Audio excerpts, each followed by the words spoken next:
Okay sir, क्यों हुआ जी sir, क्यों है सर?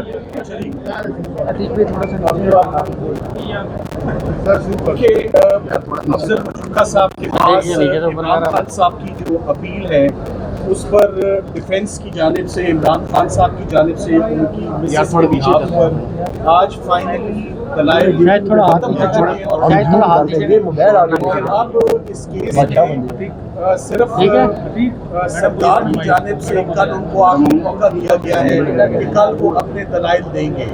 आज जब हम कोर्ट में आए तो सबसे पहले मुनासिब समझा कि खवातीन को भी, जो कि बहुत सारी खवातीन थी जिनको कोर्ट के अंदर आने नहीं दिया गया, खवातीन को नहीं रोकना चाहिए कि किसी वजह से आप देखें कि यूनाइटेड नेशंस भी वो होती है कि ह्यूमन राइट्स की वायलेशन है।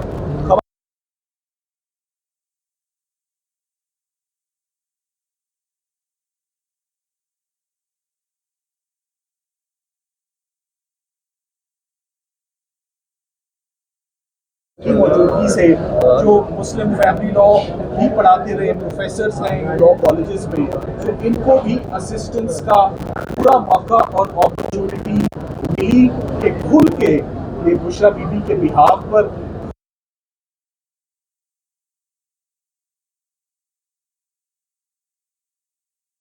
आया है। एक गलत फैसला है और दोनों को ऑनरेबली एक्विट किया जाए इस मुकदमे में। अगर आप पूछें कि लुबे लुबाद क्या है आज के तमाम दलाइल का, ऊपर ना चढ़ो, ऊपर नहीं चढ़ानी ये हमारा 2100 दिनों के बाद, 2100 दिनों के बाद रुजू का राइट नहीं होता। हमारे मजहब, हमारी सोसाइटी में 3 तलाकें लिखी हुई ठंडे मीठे पेन के साथ फाइनलिटी अटेन करती हैं और वो फाइनल कंसिडर की जाती है, उसमें रुजू का राइट या गुंजाइश नहीं बचती।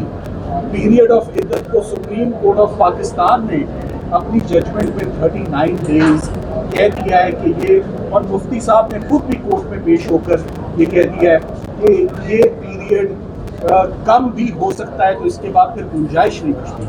सबसे बड़ा जो ब्लो इस्तगासा हो जाता है ख़ावर मालिका साहब के केस को, ये पूरे का पूरा केस एक डिवोर्स सर्टिफिकेट से दिन गिने जा रहे हैं, थोड़ा आगे हो ना, उसके ऊपर जो वो डेट भी और वो महीना भी, उसके ऊपर टेम्परिंग है, उसके ऊपर इंटरपोलेशन है, उसके ऊपर फजिंग है। वो डॉक्यूमेंट एक अनसेफ डॉक्यूमेंट है और एक क्वेश्चनेबल डॉक्यूमेंट है। सो जो तलाक की तारीख ही डाउटफुल हो गई तो पूरे का पूरा केस डाउटफुल हो गया। ये जज साहब ने खुद भी फरमाया कि 40 मिनट से ऊपर का केस नहीं है। ये तो फैसला आएगा तो हमें पता लगेगा कि इससे मुस्तफीद कौन होता है, इससे डिफेंस होती है या इससे सरकार मुस्तफीद होती है। मगर हमें ये याद है कि ये 3 दिन में किया गया ये वही ट्रायल है जो तोशा खाना और साइफर के साथ रात 11 बजे तक कहाँ जा रहे हैं यार? और पहली, दूसरी और तीसरी फरवरी को ये ट्रायल कंक्लूड हो गया।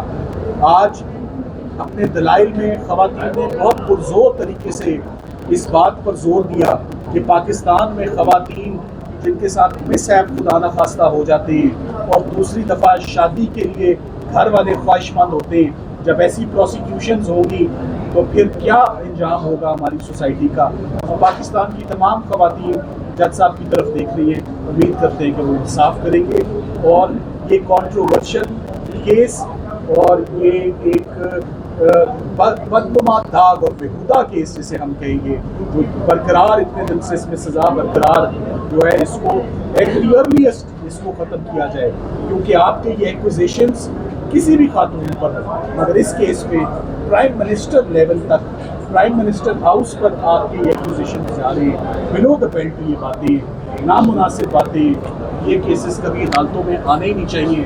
पब्लिक की इसमें रिजेंटमेंट है, पब्लिक का इसमें डिसअप्रूवल है, पब्लिक का डिस्गस्ट है, तो ये मुकदमा कभी चलना ही नहीं चाहिए था। सर आपके दलाइल पूरे हो गए हैं आज?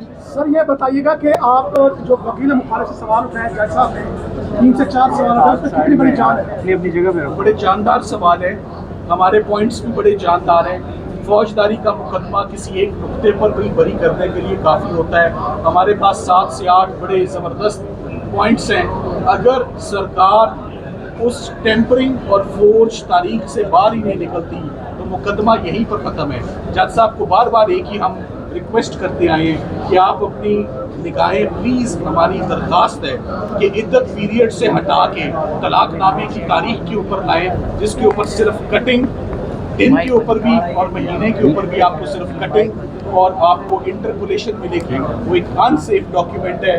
और नादर मानिका साहब आजम खान साहब की तरह अगवा हुए, अगवा होने के बाद जिसे वो टिपिकली अगवा बराए बयान कहते हैं, उनका इस केस में शामिल होना, शमूलियत इख्तियार करना, ओन चौधरी साहब का साथ देना, जो कि ओन चौधरी साहब ने अपनी शहादत में एडमिट किया है कि मैं खान साहब के मुखालिफ कैंप में हूँ और मेरे और उनके अब सियासी इख्तलाफात हैं। किसी ऐसे गवाह और उसकी गवाही पर इनसार करना विदाउट करॉबरेशन, जो खुद अपने मुंह से माने कि हमारे अब इख्तलाफात और डिफरेंसेस हैं, ये कन्विक्शन बिल्कुल बिल्कुल सेफ नहीं है। इसका एक ही अंजाम होगा, acquittal, pure and simple. Thank you.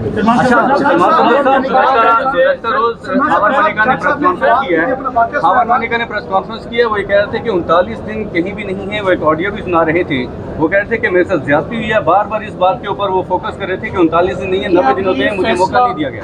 ये फैसला, मैं आपको दोबारा एक बात बता रहा हूँ, मैंने जज साहब को 2-3 दफ़ा अपनी गुजारिशात में रिक्वेस्ट की है कि मैं पीरियड ऑफ इद्दत पर बात किए बगैर, उनको डिस्कस किए बगैर ये केस बनता ही नहीं है। देखिए, आप सब लोग साइफर में आते रहे जी, और मैं आप सबसे सुनता रहा कि हमें तो खुद बहुत साइफर की अच्छी समझ आनी शुरू हुई है। आप इद्दत और निकाह के केस में आ रहे हैं, 496 का जुर्म है, उसमें लिखा हुआ है किसी शख्स के साथ धोखा या फ्रॉड हो जाए।